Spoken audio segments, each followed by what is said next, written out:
So బేసికల్గా astrology అనేటటువంటిది మహాసముద్రం లాంటిది. నేను లా చదివాను, 10 సంవత్సరాలు ప్రాక్టీస్ చేశాను.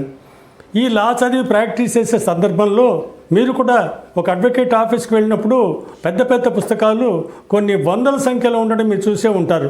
అంటే అన్ని గ్రంథాల్లో ఉందన్నమాట నిక్షిప్తమై న్యాయశాస్త్రం మొత్తం కూడా. అదే గొప్పది కావాలా, అంతకంటే పెద్దది ఇంకా గొప్పది ఏదీ లేదని నేను భావించేవాడిని. అస్ట్రాలజీలోకి వచ్చిన తర్వాత న్యాయశాస్త్రానికంటే ఈ యొక్క జ్యోతిష్ శాస్త్రం చాలా విస్తారమైనది, గొప్పది. కాబట్టి దీన్ని ఏదో పుక్కిటబట్టి 2-3 మాటల్లో నేను చెప్పలేను. అనేకమైనటువంటి అంశాలు ఇందులో ఇమిడి ఉన్నాయి.